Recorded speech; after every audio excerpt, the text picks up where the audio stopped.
अगर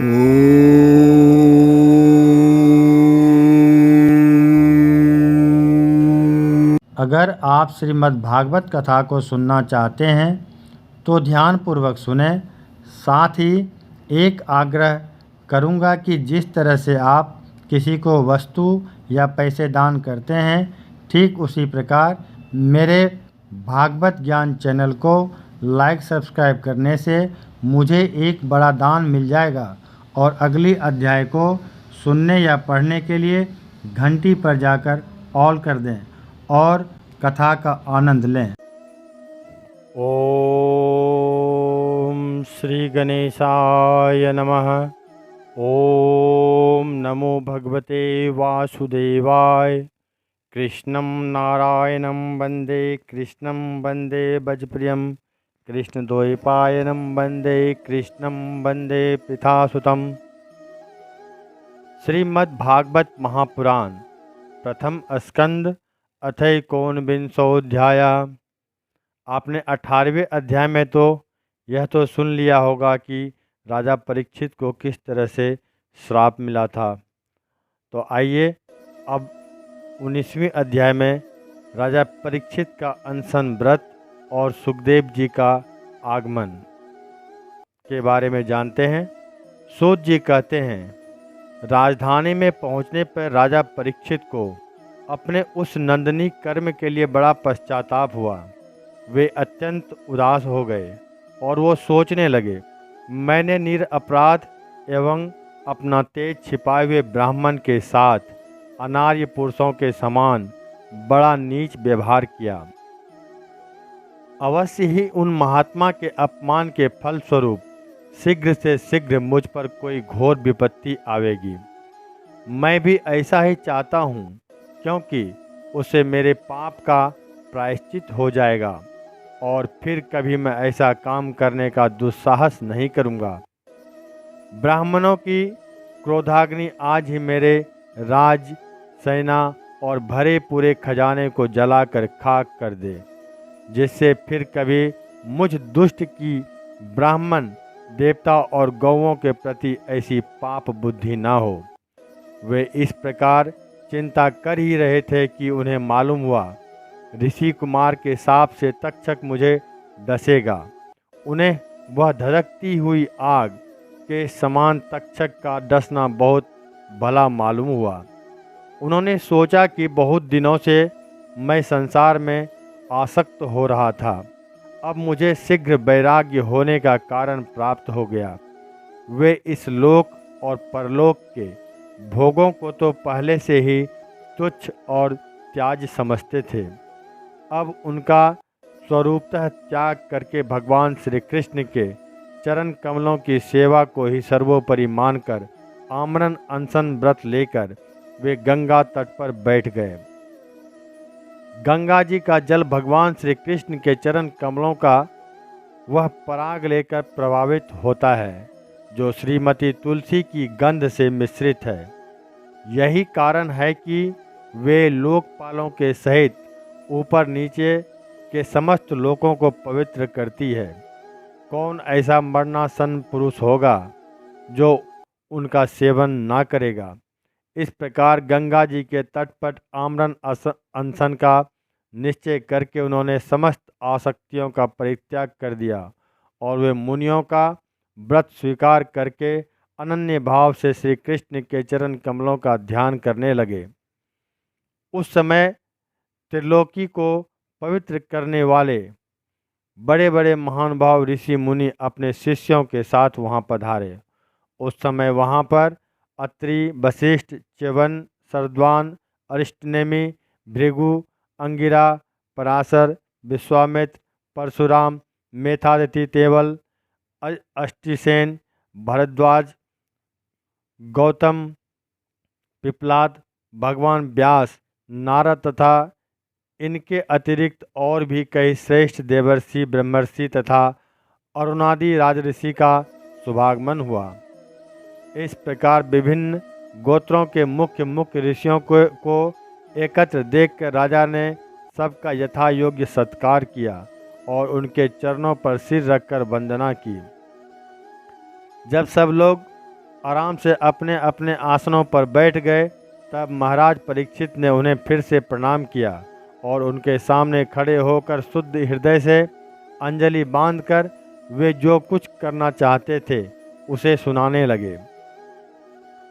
राजा परीक्षित ने कहा, अहो समस्त राजाओं, हम धन्य हैं, क्योंकि अपने शील स्वभाव के कारण हम आप महापुरुष की कृपा पात्र बन गए हैं। राजवंश के लोग प्रायः निंदित कर्म करने के कारण ब्राह्मणों के चरण धोवन से दूर पड़ जाते हैं। मैं भी राजा ही हूँ। निरंतर देह गेह में आसक्त रहने के कारण मैं भी पाप रूप ही हो गया हूँ। इसी से स्वयं भगवान ही ब्राह्मण के हार के रूप में मुझ पर कृपा करने के लिए पधारे हैं।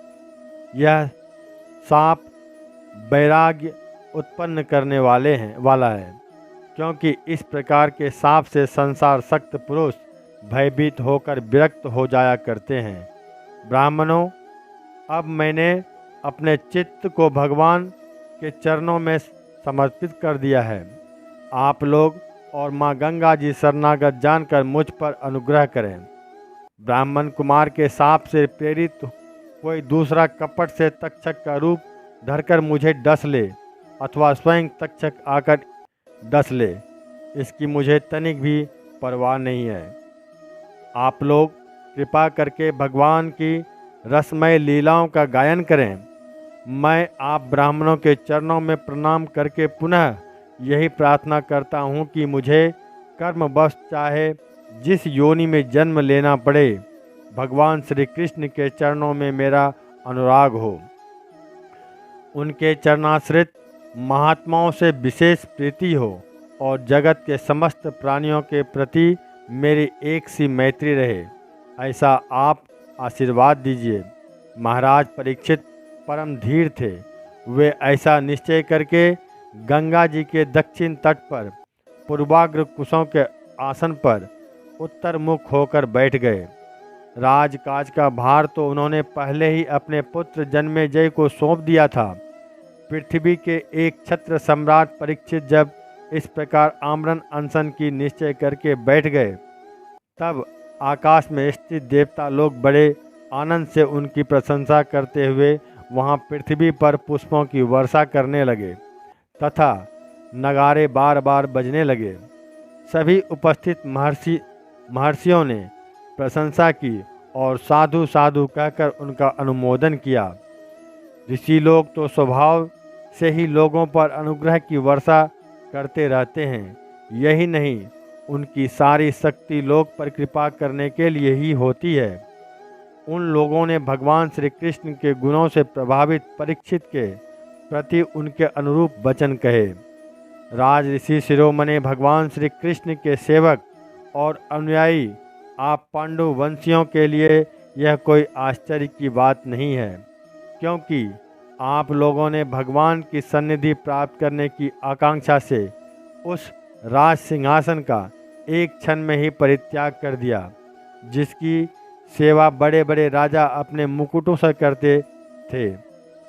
हम सब तब तक यहीं रहेंगे जब तक वे भगवान के परम भक्त परीक्षित अपने नश्वर शरीर को छोड़कर माया दोष एवं शोक से रहित भागवत धाम में नहीं चले जाते। ऋषियों के ये वचन बड़े ही मधुर, गंभीर, सत्य और समता से युक्त थे। उन्हें सुनकर राजा परीक्षित ने उन योग युक्त मुनियों का अभिनंदन किया और भगवान के मनोहर चरित्र सुनने की इच्छा से ऋषियों से प्रार्थना की। महात्माओं, आप सभी सब ओर से यहाँ पधारे हैं। विप्रवरों, आप लोगों पर पूर्ण विश्वास करके मैं अपने कर्तव्य के संबंध में एक पूछने योग्य प्रश्न करता हूँ। आप सभी विद्वान परस्पर विचार करके बतलाइए कि सबके लिए, सब अवस्था में और विशेष करके थोड़े ही समय में मरने वाले पुरुषों के लिए अंतःकरण और शरीर करने योग्य विशुद्ध कौन सा है। उसी समय पृथ्वी पर स्वेच्छा से विचरण करते हुए किसी की कोई अपेक्षा न रखने वाले व्यास नंदन भगवान श्री सुखदेव जी महाराज वहाँ प्रकट हो गए। 16 वर्ष की अवस्था थी। चरण, हाथ, जंघा, भुजाएं, कंधे, कपोल और अन्य सब अंग अत्यंत सुकुमार थे। नेत्र बड़े बड़े और मनोहर थे। नासिका कुछ ऊंची थी, कान बराबर थे, सुंदर भव्य थी। इनसे मुख बड़ा ही शोभायमान हो रहा था। गला तो मानो सुंदर शंख ही था। हंसली की हुई छाती चौड़ी और उभरी हुई, नाभि भंवर के समान गहरी तथा उदर बड़ा ही सुंदर था। लंबी लंबी भुजाएं थी। मुख पर घुंघराले बाल बिखरे हुए थे। इस दिगंबर वेश में श्रेष्ठ देवता के समान तेजस्वी जान पड़ते थे। उनके लक्षण जानने वाले मुनियों ने उन्हें पहचान लिया और वे सब के सब अपने अपने आसन छोड़कर उनके सम्मान के लिए उठ खड़े हुए। राजा परीक्षित ने अतिथि रूप से पधारे हुए श्री सुखदेव जी को सिर झुकाकर प्रणाम किया और उनकी पूजा की। उनके स्वरूप को ना जानने वाले बच्चे और स्त्रियां उनकी यह महिमा देखकर वहां से लौट गए। सबके द्वारा सम्मानित होकर श्री सुखदेव जी श्रेष्ठ आसन पर विराजमान हुए। ग्रह, नक्षत्र और सितारे से टकराए चंद्रमा के समान ब्रह्मर्षि, देवर्षि और राजऋषियों के समूह से आवृत श्री सुखदेव जी परम शोभायमान हुए। तब भगवान के परम भक्त परीक्षित ने उनके समीप आकर और चरणों पर सिर रखकर प्रणाम किया। फिर खड़े होकर हाथ जोड़कर नमस्कार किया। उसके पश्चात बड़ी मधुर वाणी से उनसे पूछा। परीक्षित ने कहा, ब्रह्मस्वरूप भगवान, आज हम बड़भागी हुए, क्योंकि अपराधी क्षत्रिय होने पर भी हमें संत समागम का अधिकारी समझा गया।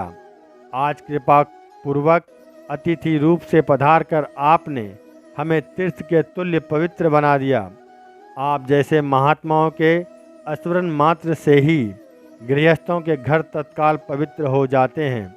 फिर दर्शन, स्पर्श और आसन दान आदि सुअवसर मिलने पर तो कहना ही क्या।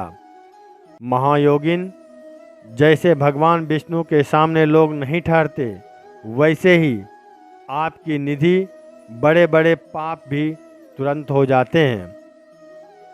अवश्य ही पांडवों के सुहृदय भगवान श्री कृष्ण मुझ पर अत्यंत प्रसन्न हैं। उन्होंने अपने फुफेरे भाइयों की प्रसन्नता के लिए उन्हीं के कुल में उत्पन्न हुए मेरे साथ भी अपनेपन का व्यवहार किया है। भगवान श्री कृष्ण की कृपा न होती तो आप सरीखे एकांत वनवासी अव्यक्त गति परम सिद्ध पुरुष एवं पुरुष स्वयं पधार कर इस मृत्यु के समय हम जैसे प्राकृत मनुष्यों को क्यों दर्शन देते। आप योगियों के परम गुरु हैं, इसलिए मैं आपको परम सिद्धि के स्वरूप में और साधन के संबंध में प्रश्न कर रहा हूँ। जो पुरुष सर्वथा मरणासन है, उसको क्या करना चाहिए? भगवान, साथ ही यह भी बतलाइए कि मनुष्य मात्र को क्या करना चाहिए कि वो किसका श्रवण, किसका जप, किसका स्मरण और किसका भजन करे तथा किसका त्याग करे। भगवत स्वरूप मुनिवर, आपका दर्शन अत्यंत दुर्लभ है, क्योंकि जितनी देर एक गाय दूही जाती है गृहस्थों के घर पर, उतनी देर भी आप नहीं ठहरते। सूत जी कहते हैं, जब राजा ने बड़ी ही मधुरवाणी से इस प्रकार संभाषण एवं प्रश्न किए, तब समस्त धर्मों के मर्मज्ञ व्यास नंदन भगवान श्री सुखदेव जी उनका उत्तर देने लगे। इस तरह से श्रीमद् भागवत महापुराण प्रथम स्कंद का 19वां अध्याय समाप्त हुआ। नेक्स्ट अगली अध्याय में। धन्यवाद।